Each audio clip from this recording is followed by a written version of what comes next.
Salut, bon matin. Aujourd'hui, je suis sur un call, un problème d'isolation, de ventilation. Je vais juste vous montrer pour démarrer qu'est-ce qu'il y en est. Après ça, vous allez voir les travaux au fur et à mesure. Le problème qu'on a est au niveau là. Je sais pas si vous voyez la ligne bleue. Là, j'ai déjà tiré ma ligne de chuck line. La raison, c'est que je vais couper ce plywood-là tout le long. On en reposera un œuf par après. Mais le problème est situé là. Fait que même que je suis ouvert, là, je vais vous montrer pourquoi qu'on a un gros problème ici et comment qu'on va le régler. Fait que on va s'organiser pour que le propriétaire n'ait plus jamais de problème à ce niveau-là. Mais un problème, vous allez voir, qui arrive souvent dans les maisons de 40 ans et plus. Là. On dirait que c'était moins pensé dans ce temps-là, mais ça va être réglé. Je vais vous montrer le problème et aussi la solution pour régler ça. Là, on est dans le grenier, j'espère que vous voyez. Ici, là, le problème qu'on a, là, quand on dit problème de ventilation et problème d'isolation, ça, c'en est un bel exemple parce que vous voyez là, la laine touche à beaucoup de place sur le toit, puis il faut pas. Il faut toujours avoir un jeu d'air ici. Là. Puis si vous regardez, là, je sais pas si vous voyez juste là, on a le Gyproc de la maison. Là. On est rendu à l'intérieur de la maison ici. Là. Comme ça. Ça, c'est le Gyproc. Fait que imaginez-vous, pourquoi le propriétaire m'a appelé, c'est que il y avait une ligne de moisissure qui se faisait sur son Gyproc en dedans. Fait qu'il se le demandait. Mais c'est ça, quand on dit isolation, ventilation et éviter la condensation, c'est ça. Là. Et regardez ma solution, là. Je prends on appelle ça des styrovent. Ça, c'est la compagnie Durovent. C'est fait exprès pour ça. C'est qu'on le met au toit, comme on peut voir ici, pour que toujours l'air puisse passer partout ici. Puis là, moi, qu'est-ce que je fais? Je mets de l'uréthane. C'est pas très beau, là, mais ça fait le travail. Pourquoi que je préfère l'uréthane? Parce qu'on aurait pu mettre de la laine, là. On aurait pu mettre un tapon de laine, puis ça aurait fait le travail, là. Mais la raison pourquoi que je fais ça, c'est que l'uréthane, elle a un pouvoir pour l'humidité. Elle coupe l'humidité. La laine, elle la coupe pas. Fait que dans un cas comme ça, on veut couper l'humidité, si on est capable. Fait qu'on fait une pierre deux coups, en fin de compte, là. Mais ça va faire le travail ici. Il n'y a pas beaucoup de laine d'isolation, mais c'était souvent le cas dans les maisons qui datent un peu.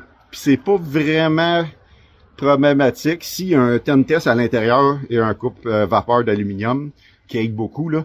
Mais c'était quand même une construction qui avait du bon sens. Mais ils ont oublié un détail, là. Pour moi, il n'était pas au courant qu'il fallait laisser passer l'air. Puis ça a créé un problème. Mais c'est un problème, comme je vous dis, il se règle quand même assez facilement si on veut y mettre un peu de temps. Autre détail intéressant, c'est le fait que ici c'est en plywood. Si jamais vous avez des corniches fermées en bois de même, faites pas l'erreur de mettre un soffit ventilé par-dessus sans ouvrir. Parce que là, ça c'était pas bon. Mais vous envoyez une petite ventilation qui est là, qui est toute bouchée, là. C'est vraiment pas la place non plus à la mettre dans ce cas-ci. Et si on en mettrait une, mettons, si vous percez, il faut mettre des ventilations plus ouvertes que ça. Pourquoi? Je vous montre ça. Mais au toit, là, dans le milieu, on a une ventilation maximum. Et pourquoi pas mettre que ça ouvre là? C'est parce qu'on veut que l'air soit pris le plus loin possible de la tire d'air. Ici, là, c'était parfait qu'est-ce qu'il avait fait là. Regardez comment c'est ventilé. Regardez la grosseur des trous. Fait qu'avec cette grosseur de trou-là, au moins on sait que ça se bouge pas de poussière. Là. Fait que ça continue à ventiler. Puis c'est en anti-intrusion, en même temps, les bébites ne peuvent pas rentrer. Ça, c'est bien important ici parce que le propriétaire de ce bloc-là, c'est un exterminateur.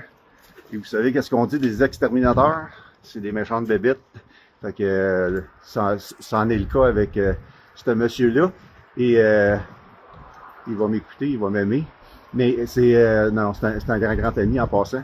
Mais vous voyez l'idée, là, faut que l'air passe vraiment jusqu'à l'autre côté et non prendre de l'air là parce qu'il n'ira jamais chercher son air au bout du carport. Pour moi, mon travail est fini. C'est ça que ça donne comme résultat final. Le propriétaire pourra peinturer. Et juste pour à titre informatif pour vous, ça a pris 7 cannes d'uréthane, des grosses cannes pour faire ce travail-là. Mettons 20$ la canne, là, ça fait quand même pas trop cher. Et pendant que je suis là, je veux juste vous montrer. Vous voyez ici, on a un moins 25, on a du moins 5. Des fois, les clients me demandent, est-ce qu'il y a une différence de qualité? C'est-tu parce que c'est plus isolé un moins 25 un moins 5? Mais la question est quand même bonne. Quand on le sait pas, on le sait pas. Mais c'est juste que avec du moins 25, on peut le poser jusqu'à moins 25 ou on peut le garder dans nos camions au froid. À moins 5, c'est la même chose. Fait que ça permet d'avoir ce produit-là tout le temps en main sans qu'il gèle, puis de pouvoir l'installer à grand froid. J'en profite pour vous dire aussi que on est beaucoup avancé dans notre agrandissement. On est rendu, l'isolation est faite en dedans, on est couvert. Louis est en train de préparer toutes les vidéos. C'est assez long parce que là, on a filmé beaucoup, mais on veut pas vous montrer tout ça. Fait que c'est de trouver des séquences, qui va faire un montage de ça. Mais on a hâte que vous voyez ça. Ça aussi, c'est un projet quand même très intéressant. Fait que je vous invite à regarder, à suivre. Puis je vous dis salut.